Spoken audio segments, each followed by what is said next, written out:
interés que tengo por la filosofía es en realidad no tengo, no soy experto en filosofía, no estudio filosofía, pero sí me interesa la filosofía por el hecho de que ah, es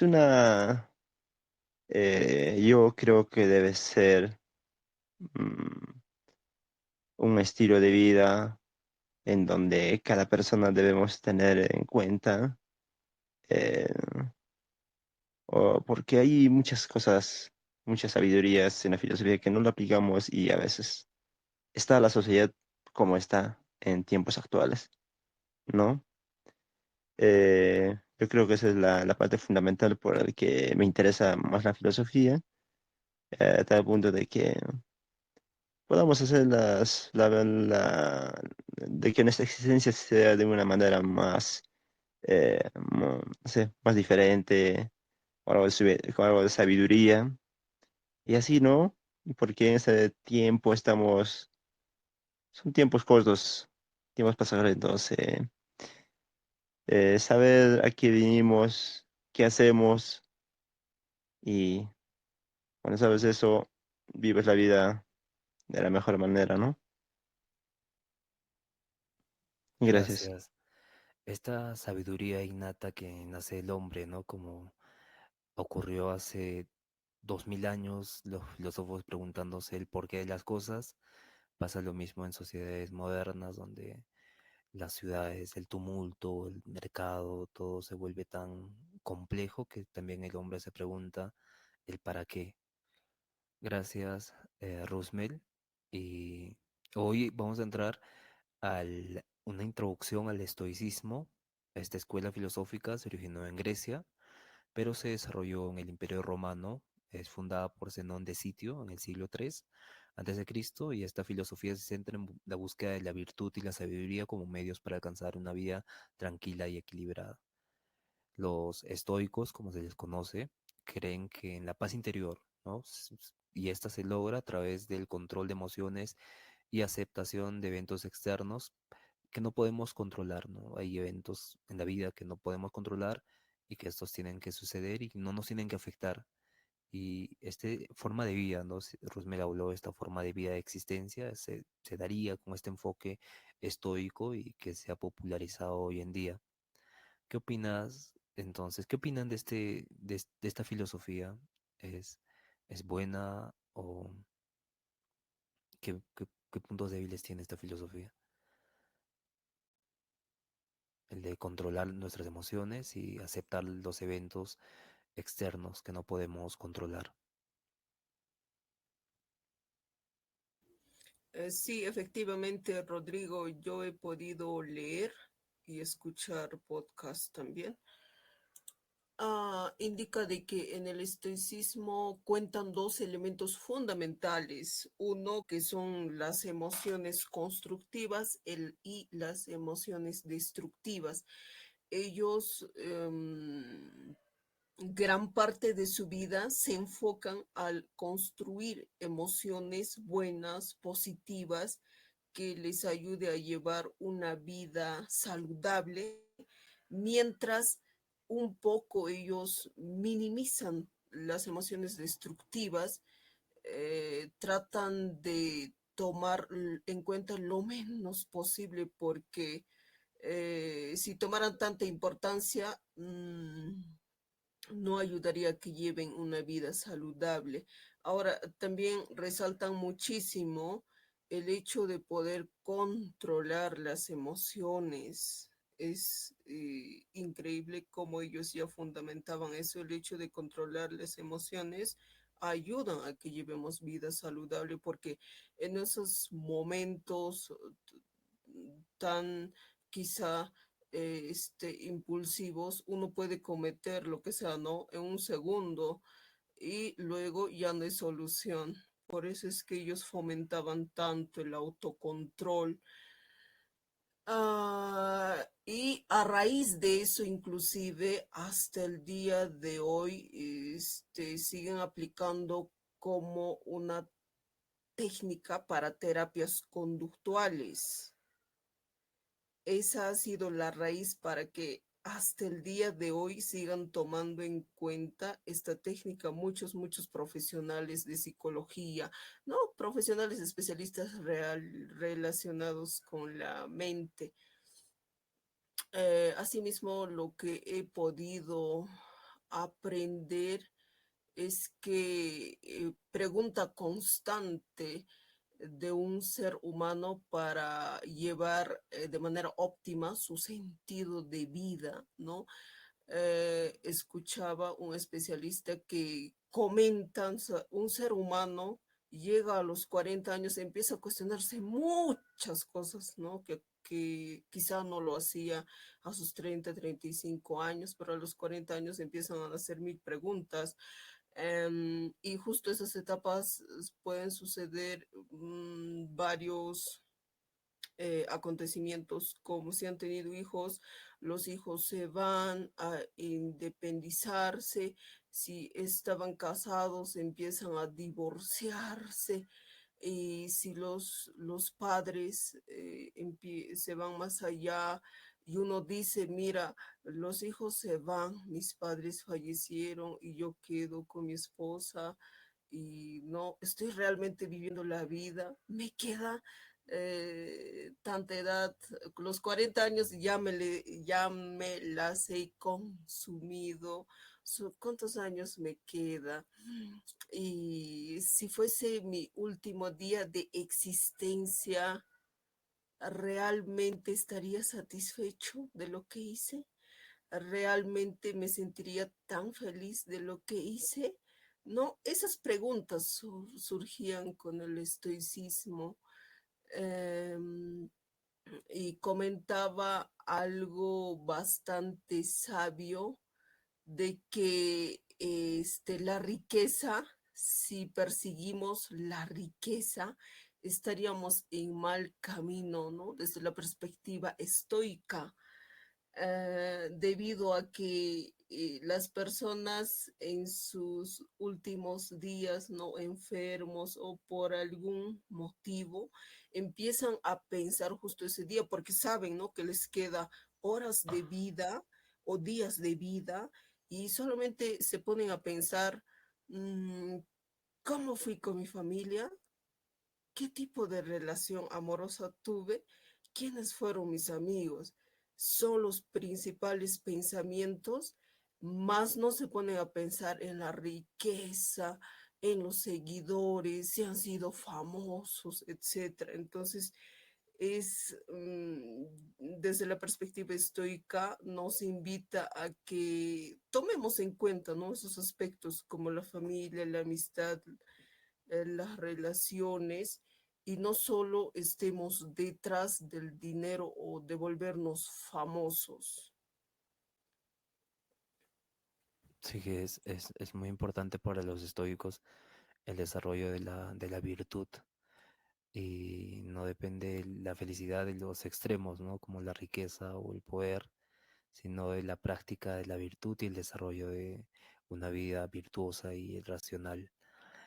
Es interesante cómo los estoicos ya nos hablaban de este control de emociones, porque en la actualidad se toca mucho este tema debido a que los conflictos sociales que vemos hoy en día son mucho más complejos que en Grecia, que en la antigua Grecia, y, y suponemos que en este periodo post-helenístico había muchos conflictos entre los macedonios, los persas, los egipcios, y también este control de emociones era resaltado por ellos. Ahora vamos a hablar sobre los exponentes de este estoicismo. Tenemos primero a Zenón de Sitio, que es el fundador de la escuela estoica y comenzó a enseñar en la Agora de Atenas, donde estableció las bases para su enseñanza estoica y que enseñó que la virtud es suficiente para la felicidad y que las emociones descontroladas y los deseos irracionales son perjudiciales. Después llega Cleantes, sucesor de Zenón, y igual heredó ese liderazgo de la escuela estoica y continuó desarrollando las enseñanzas de su maestro. Luego viene Epicteto, ya en el año eh, 50 a 100 35 ya después de Cristo, él pasa esta temporada de la, ¿cómo decirlo, no?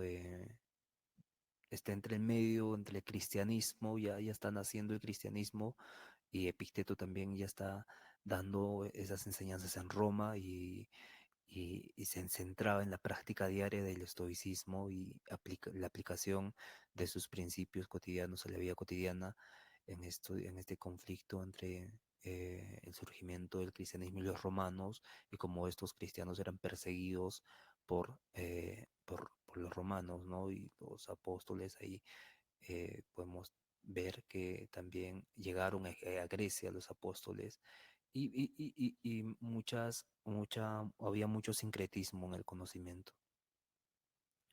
Epicteto eh, tiene desde origen esclavo. Epicteto fue un filósofo esclavo en Grecia, que enseñó después en Roma. Esta práctica del desarrollo de virtudes la aplicó en su vida, y sus enseñanzas fueron copiladas por su discípulo Arriano en las obras Discusiones y el Manual, y enfatizaba la importancia de aceptar lo que no se puede controlar, ¿no? Porque tenemos que entender que en ese estado de esclavitud, Epicteto había desarrollado este tipo de estoicismo de aceptar lo que no puede controlar, y se enfocó en vivir de acuerdo con la razón. Y el origen de Epicteto es muy interesante. Vamos a hablar más adelante de Epicteto, de todos estos filósofos, pero quisiera que tengamos en cuenta que Epicteto nace como esclavo y acepta esta vía de estoicismo, de no poder controlar lo que le ha sucedido en esta esclavitud, y desarrollar ahí las emociones, el carácter y su forma de vida estoica. Después viene Séneca, ya es un romano, ya no es netamente griego, y él fue el tutor de Nerón, el famoso rey Nerón, y está en sus obras Las cartas a Lucio y los diálogos, en el que explora la aplicación práctica de la filosofía estoica en la vida cotidiana y el manejo del estrés, la fortuna y la vida sencilla.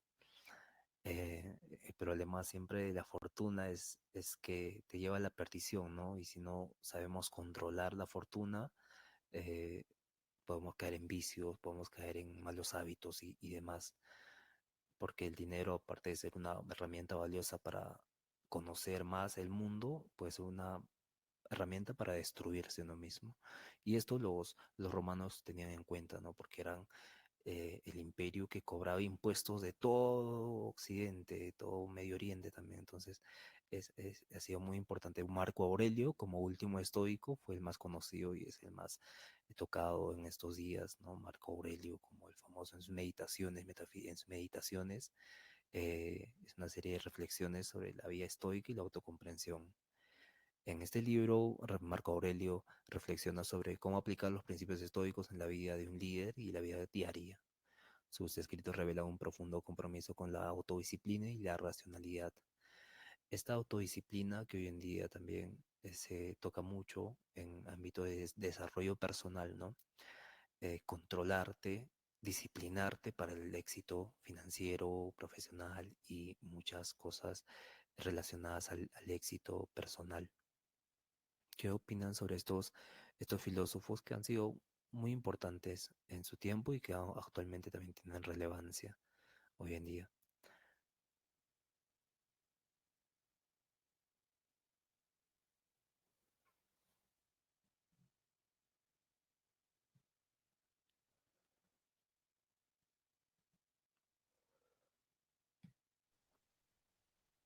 Em, sí, como lo menciona Laura, y también lo estoy viendo por ahí.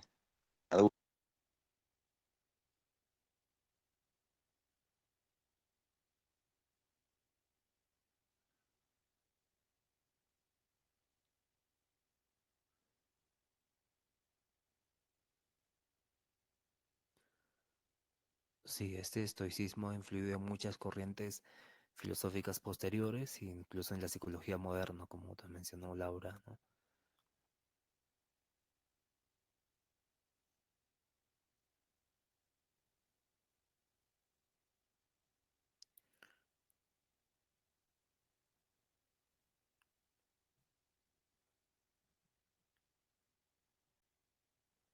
Bien, ¿qué tal si hablamos un poco de Zenón de Sitio, ¿no? Que fue el fundador, el que funda este pensamiento, esta corriente estoica. Zenón de Sitio, como mencionamos antes, nació en el 303 a.C. y fundó la escuela llamada el Pórtico Pintado o Stoa por Kile en griego, donde fue fundada su escuela y ya de ahí proviene el nombre estoicismo. En lugar se convirtió en un centro de enseñanza filosófica y murió en un sitio en 262 a.C. y ha influido mucho con esta búsqueda de la virtud como bien supremo. Ya vimos con Platón que el bien supremo era el bien mismo, ¿no? Pero él no define el bien como nosotros entendemos el bien como lo bueno o lo contrario de malo, el bien, sino el bien para Platón era la fuente, el uno. Incluso en Platón uno nos habla de la fuente de emanación de todo, el uno. El bien es como Dios, por así decirlo, el conocimiento de Dios, pero Platón decía el uno. Después viene Aristóteles y nos habla del justo medio, ¿no? Como forma de vida, ya no en extremos, ni muy bondadoso, ni muy temeroso, ni muy tirano, sino al término medio, un justo medio, donde está la prudencia. Y ya ahora, Zenón de Sitio, bueno, ya vimos en el periodo helenístico como antes se buscaba también, antes del estoicismo se buscaba el placer moderado, ¿no? Hablamos ya con Epicurio ya nos hablaba de el placer moderado, el bien, la virtud, el bien supremo está en el placer moderado, en esta búsqueda de felicidad por medio del placer moderado, pero ahora Zenón de Sitio en el estoicismo nos habla de la virtud como el bien supremo. Y esta virtud, como bien supremo, es la verdadera fuente de la felicidad, nos dice Zenón de Sitio. La vida buena se logra viviendo de acuerdo con la razón y la naturaleza. Un principio central de su filosofía es la distinción entre lo que está bajo nuestro control, nuestros pensamientos, emociones, acciones, y lo que no lo está, que son eventos externos y acciones de otros. Y esto cómo afecta en nuestra interacción diaria, lo que no controlamos de lo que sí podemos controlar. Y en este punto medio está la virtud, el desarrollo de la virtud. Y la sabiduría radica en centrarse en lo que podemos controlar y aceptar las cosas de las que no podemos cambiar. Zenón de Sitio también promovía la idea de la autarquía, esta idea de autosuficiencia o independencia. Él creía que una persona virtuosa debe ser autosuficiente y no depender de bienes materiales o placeres externos para alcanzar la felicidad, sino que ya en sí mismo radica en el desarrollo de esa virtud la felicidad de la persona. Y esto es algo que se ha perdido en sociedades modernas o en sociedades latinoamericanas, donde el desarrollo de la virtud, este tipo de pensamiento, es muy difícil de implantar en las personas, ¿no? Porque vemos en la actualidad que los vicios, los programas, las redes sociales han hecho que incluso no tengamos autocontrol del uso de las plataformas digitales. Y esto es muy importante para ver, ¿no? Cómo se está perdiendo el pensamiento estoico de, de los filósofos griegos. Incluso la Iglesia cristiana y católica también promueve el desarrollo de estas virtudes. No sé si nos pudieran ampliar este conocimiento en derecho, Laura, cómo se ve la virtud, ¿no? O es algo aparte de la ética y la política y los derechos eh, en, en el aspecto de la ética. Excelente, Rodrigo. A ver, en tema de derecho, ¿cómo se ve la ética? Y el filósofo que abarcó este tema es Séneca, si no me equivoco, Séneca. Bien, hablando sobre derecho, ¿no? Existe el lema que dice los abogados son los parásitos más hambrientos del poder. Bien, en derecho, siempre que he conversado con bastantes profesionales, o sea, hay cierta etiqueta, ¿no? Hacia esa profesión de que no somos algo más que mentirosos y ya. Debido a que la ética de esta profesión ha sido manchada, tanto ética personal y práctica, porque si no, no habría, no, yo creo que la sociedad mismo ha convertido este modelo, porque imagínate, ¿no? Un abogado que sea bastante ético como personal y en la práctica, no sé, yo veo que no llegaría muy lejos. No, no llegaría. Además, la justicia y todo eso. En Perú, en la ciudad de Cusco, está de cabeza, ¿no? Mientras tú no sabes mentir o ir contra la ética, es raro, ¿no? Que te vaya bien las cosas. Ahora, ¿qué tan distinto sería? ¿Qué tan distinto sería si aplicáramos, ¿no? Gran parte de la sociedad, gran parte de abogados aplicáramos ética personal y práctica? Ahí las cosas, por supuesto, cambian de manera drástica, ¿no? Y es una fuente para educarnos Séneca, que hablaba que la ética también es parte de la virtud para llevar una vida saludable en nuestra vida cotidiana, y que esto nos aporta pues felicidad, amistades duraderas, y uno estamos satisfechos con uno mismo, ¿no? No llevamos pesares dentro de haber hecho algo que no se debió hacer de repente a alguien. Mm, Ese sería mi aporte en este punto.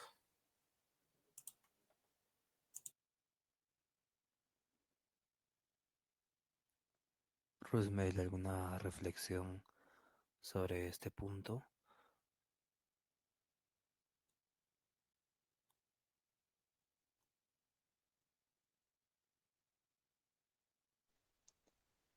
Em, en el tema de la ética, yo creo que es un punto bastante eh, delicado, ¿no? Para el tema o en el tema de la abogacía, ¿no? Pero en el rubro que yo estoy, en el rubro de los negocios y todo ello, eh, también se quiebra la ética, ¿no? Pero ya no tanto como la abogacía, porque en este rubro al menos depende de ti, y no, porque en el otro el público te lo exige. Esa sería la diferencia, ¿no? La gente te lo exige porque eh, imagínate, ¿no? Una persona que acude, ya sea que tenga culpa o que no tenga culpa, acu- acude a un abogado y es para que lo proteja. Y la función del abogado, o es, ya no se protege sino para defenderlo, ya sea la función del abogado es defenderlo. Y para defenderlo, ya sea culpable o no culpable, si hay dos enfrentamientos, mm, utilizan todas eh, sus habilidades, ¿no? Y en ahí es donde se rompe la ética. Pero en el mundo empresarial un poquito que al menos se mantiene la ética en mínima parte, no en la mayoría, sino en mínima parte, ¿no? Cuando das esa conciencia. Y es a veces donde yo también entro, ¿no? Eh, ¿Para qué estoy aquí? ¿Qué hago yo? ¿En qué ayuda a la humanidad? ¿No? A veces entra ese momento de reflexión donde ves a ver qué, si es bueno lo que estoy haciendo o no, qué tan ético es, ¿me siento bien haciendo esto?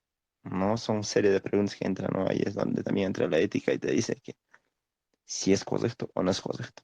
Esa sería mi aportación.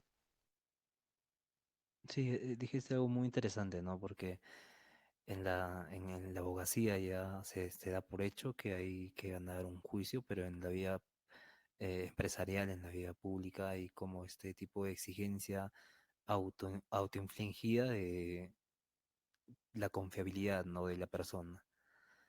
Y no es que te pida éticamente que hagas lo correcto, sino que uno mismo reflexiona y ve que si no eres ético, posiblemente ese cliente no vuelva a venir, o posiblemente haya un remordimiento en uno que haga que tengamos sentido de culpa. Y por eso estos estoicos nos hablaban de esta autosuficiencia, de esta dependencia, de esta autarquía, ¿no?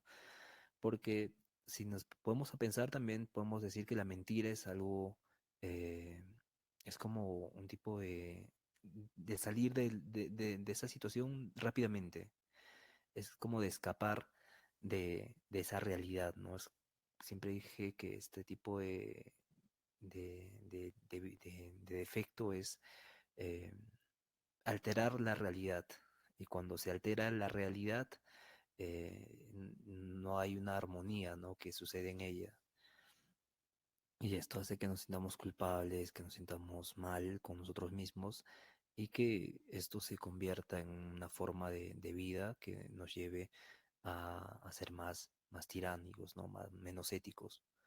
Y esto se da en políticos también, ¿no? Prometen una cosa, pero no la cumplen, pero a la siguiente campaña parece que no tienen remordimiento y lo siguen haciendo, y lo siguen haciendo, y ya se vuelve tiránico esto, esta falta de ética y de autocontrol, ¿no? Parece que están dominados por esos defectos, por así decirlo, que han perdido la independencia y la autosuficiencia de sus emociones y quieren cambiar los eventos externos, ¿no? No aceptan los eventos externos, sino con la mentira tratan de cambiar estos eventos externos. Y es muy, muy importante cómo se da y cómo se habló sobre estos filósofos en la actualidad. Bien, eh, también otro pensador importante que se mencionó es Zenón, mm, donde, perdón, es Séneca, y Séneca habla de la importancia, ¿no? de esta estadística romana sobre las prácticas de los principios estoicos, y él habla de este tipo de autodisciplina y racionalidad, y la vida pública y privada y cómo influye la vida privada en la vida pública, y su enfoque se hizo más accesible al público en general, ¿no? Se hizo más conocido. ¿Nos pudieras hablar un poco sobre este tema que es muy importante a la hora sobre Seneca y cómo él ya habló, lo trató de sintetizar con el derecho, ¿no?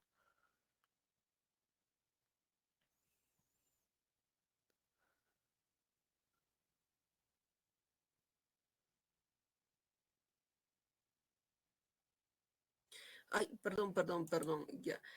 Estamos con Séneca. Bien, Séneca escribió cartas que centradas más que nada para llevar una vida virtuosa. Y pues su enfoque, su objetivo principal de él es que las personas que estudiemos a él podamos entender, llegar a la tranquilidad, el autocontrol y cómo lidiar con la adversidad con uno mismo. Y también, como mencionaba, aborda la ética personal y la vida práctica, el ser coherentes, ¿no? con nuestras palabras y acciones. Eso no es tan fácil, ¿no? Cuesta esfuerzo, requiere compromiso. El hecho de ser ético, ¿no? Es muy, muy, muy difícil llegar a ser ético, como mencionaba Aristóteles, debido a que estamos inmersos a varios factores, no son tantos factores que nos influyen. Así cuando uno nace en una familia, ¿no? Al menos logra ver ética, gran parte de su existencia, luego sale a la sociedad, o sea, se topa con una realidad distinta que aunque no quiere uno, llega a convertirse esa misma persona. Y luchar contra eso, demanda muchísimo esfuerzo, ser ético íntegro, ¿no? Seguir haciendo lo correcto, aunque nadie nos ve, aunque nadie nos va a aplaudir, seguir haciéndolo. Eso es bastante fuerte construirlo en una persona. No sé si puedo comentar una experiencia, Rodrigo.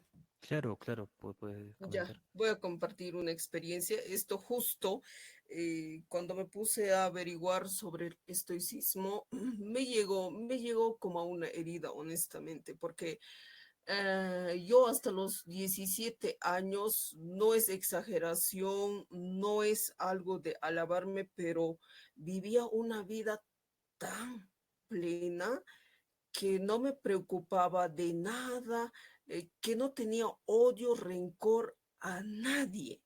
Tanto que llegué al punto de que si una persona me hacía daño en mi cara, en mis ojos, créeme, no me afectaba nada, no me generaba sentimiento negativo y yo seguía siendo la misma persona con esa persona. Me pedía ayuda, yo ayudaba y así sucesivamente.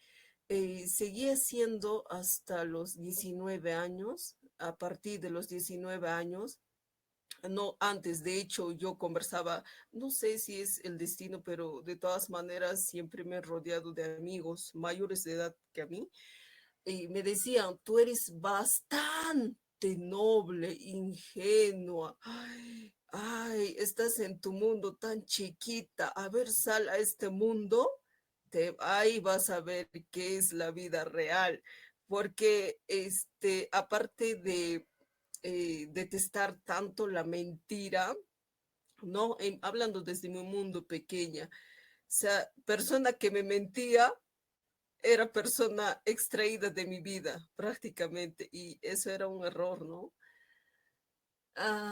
Y así, ¿no? En ese tiempo me comentaban de que no es eso la vida real, hay mentiras buenas, etcétera. ¿Cómo que hay mentiras buenas? Yo vivía cuestionándome. Y ya luego me toca salir a la vida real a los 19 años y pues me topé con una realidad totalmente distinto. ¿De qué me sirve, no? Yo me empecé a cuestionarme con tanto dolor porque, o sea, no esperaba lo que yo entregaba a las personas. Como dices, pareciera que no tenían remordimiento alguno, mientras para mí, cuando no eran coherentes, de verdad me destrozaba. Y pues para ellos pareciera que no tendrían algo de remordimiento, pareciera algo tan normal y empecé a cuestionarme, ¿de qué me sirve seguir siendo esa persona?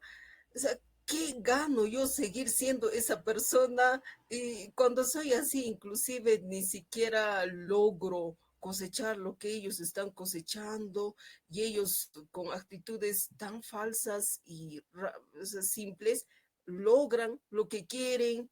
O sea, no, empecé a cuestionarme todo eso. ¿Y sabes qué cosa encontré? Que yo sí vivía una vida plena, disfrutaba, no tenía rencores, odios, o sea, en mi apogeo más feliz de mi vida. Y yo conversaba con estas personas de manera muy amena y decía, "Oye, ¿realmente tú te duermes tan feliz? ¿Realmente despiertas tan feliz?"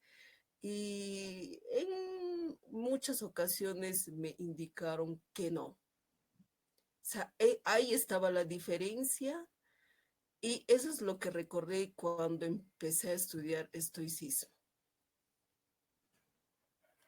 Es, gracias por compartir tu historia, es muy interesante, ¿no? Es como Rousseau nos diría más adelante, que la sociedad corrompe al individuo, ¿no? El hombre viene como una pizarra en blanco, tabula rasa, y que la sociedad va rellenando y pintando y influyéndonos para que actuemos como la forma que se mueve el mundo. Es muy curioso, siempre esto ha sido importante, incluso para los griegos, ¿no? La experiencia con la mentira, en mi caso, fue que eh, yo entendí que la mentira es como, es cambiar tu realidad, es no aceptar la realidad que tienes, pero crear una realidad en tu mente que sí la haces verdad, mintiendo. Y con el paso del tiempo me di cuenta que esto era lo que afligía a la sociedad, ¿no? Esta automentira, este autoengaño que se hacían, era un reflejo de no aceptar las cosas externas que pasaban alrededor, no ser estoicos, por así decirlo. Y este problema se debe, tal vez, pienso, a la parte del colonialismo, ¿no? Porque en el colonialismo se han implantado nuevas instituciones y las instituciones que se tenían aquí, en toda la América Latina, antes de la llegada de los de los invasores, era, resonaba, ¿no? Era concorde a la población. Y cuando se implantan estas nuevas instituciones, ya se crea un tipo de autoengaño para seguir con estas nuevas instituciones que han sido impuestas, no han sido adaptadas, sino impuestas a la fuerza. Pero esto es un problema global, ¿no? Este no aceptamiento de la realidad como forma de vida y el desarrollo de la virtud que nos lleva a este tipo de autosuficiencia, este tipo de autarquía, ¿no? Este pensar diferente de los demás y actuar diferente de los demás. Y que eso hace que tengamos una vida auténtica.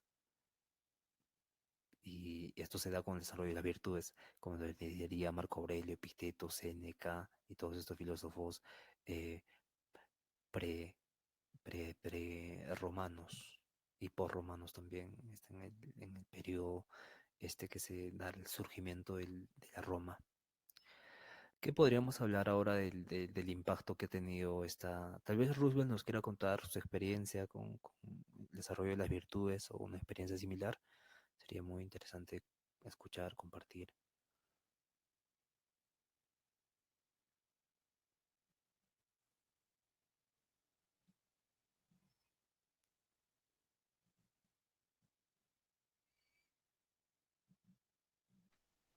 Mm, en este tema yo creo que el impacto fue más que todo el tema de dominar el estrés, ¿no?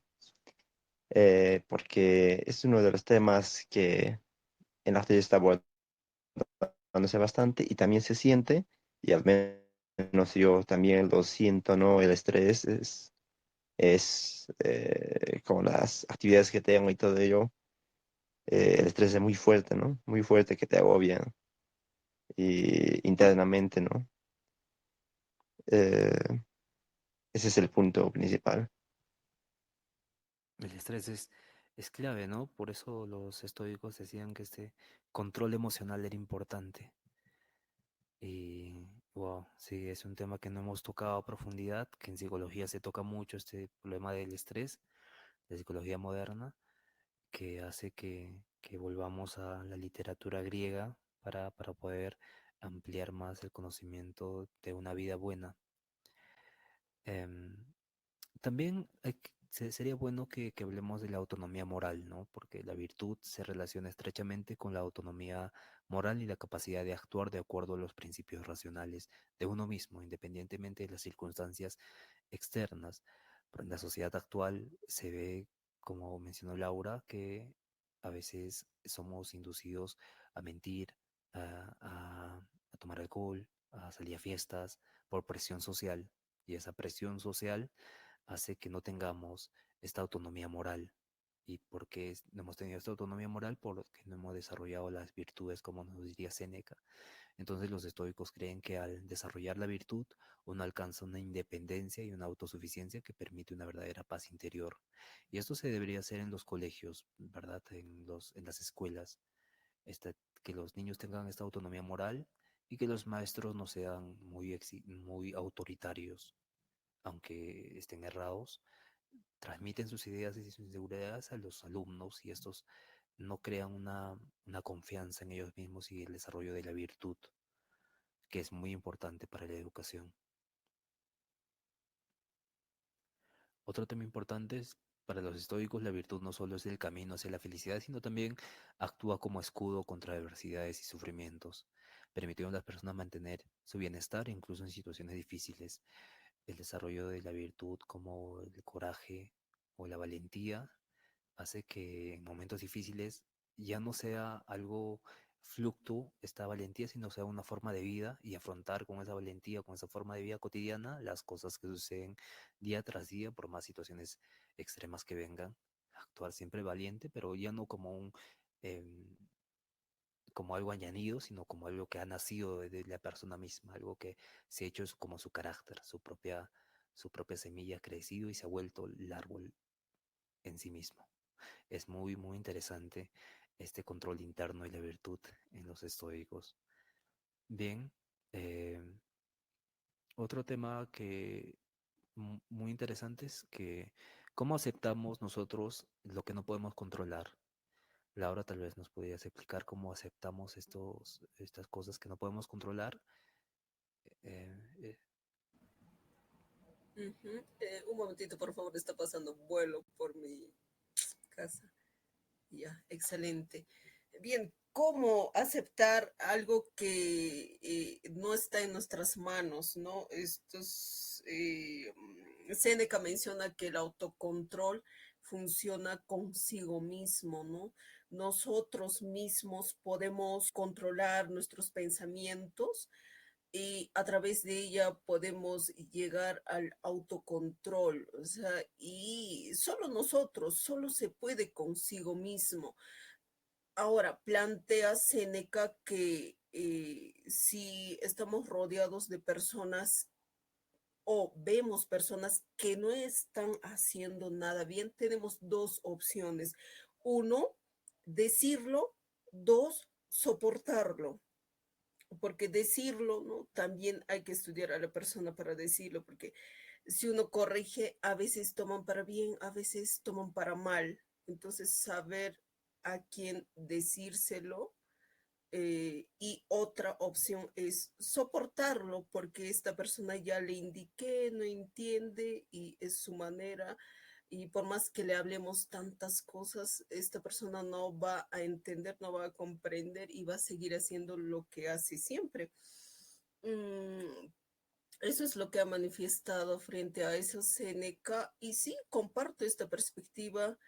En algunas ocasiones me ha pasado también en la vida real y concuerdo, la verdad, al 100% con esa perspectiva, porque solo, ¿no? Solo somos nosotros, al final somos nosotros mismos y solo podemos controlarnos a nosotros mismos. El resto está fuera de nuestro control y el mensaje que deja claro es que no nos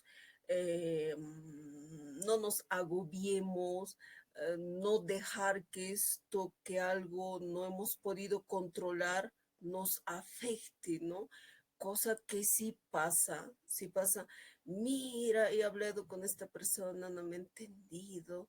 Ay, ¿cómo es posible, no? Estamos ahí cargándonos emociones negativas para uno mismo, producto a causa de que una persona no logró comprender lo que hemos manifestado de repente. Por eso es que él dice, solo nosotros podemos controlarnos, el resto no está en nuestras manos para poder controlar. El resto es quien es como es, porque así lo quiere. Eso es lo que ha manifestado Séneca. interesante, muy interesante esa visión de Séneca. A Roosevelt, ¿alguna reflexión final que podamos compartir?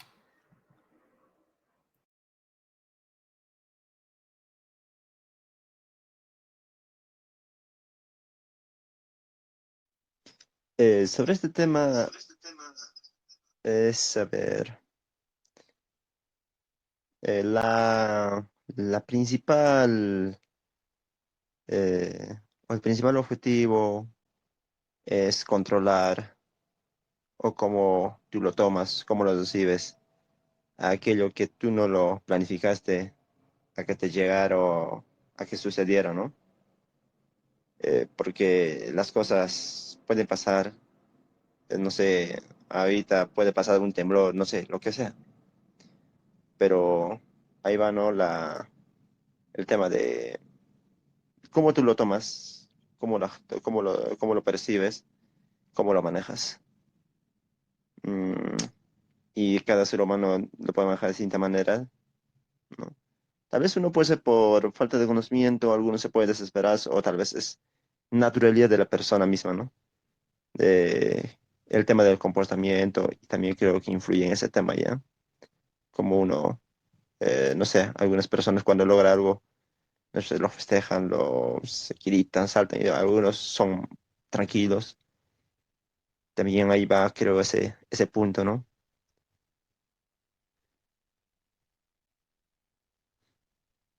Esa sería mi opinión. Gracias, Rosmel. La aceptación de las cosas que no podemos controlar, es claro, eso es muy importante y es clave para esta filosofía estoica. Y más incluso en estos días que con la política, con los conflictos sociales, las revueltas, todo se vuelve tan, incluso con los paros que se dan hoy día, ¿no? 20, 14, empezó el 10 del paro de los transportistas y cómo esto ha afectado el carácter de ellos, ¿no? Por ejemplo, ha habido, incluso hace poco ha habido muertes en todo el Perú sobre manifestaciones, protestas por la mala gobernanza o de Dina Boluarte, y esto ha llevado a que muchas personas con la euforia que tenían han salido a las calles y muchas de ellas han salido golpeadas y otras asesinadas y también hay un conflicto, ¿no? Porque ¿qué pasa cuando la tiranía se vuelve tan grande que lo único que queda es protestar sobre ella, es reaccionar a esa tiranía? Entonces, ¿quién no es estoico ahí? Son los gobernantes que están aprisionados en sus vicios, en su querer el poder para sí mismos y no soltarlo, o las personas que se han dejado han perdido esta autonomía en su actuar y han salido a manifestar. Que pasa lo mismo con los gobernantes, que pierden su autonomía por el poder. Y parece que hay un conflicto entre ambos lados que se solucionaría con un control prudente de las emociones y de la vida autónoma y de actuar siempre en virtud, con virtud. Y la virtud nos llevará a una realidad mejor y a una situación mejor. Muchas gracias por escuchar el episodio número 24, esta introducción al estoicismo, y vamos a hablar el día de mañana sobre la ética estoica. Gracias por escuchar y nos vemos el día de mañana con la ética estoica.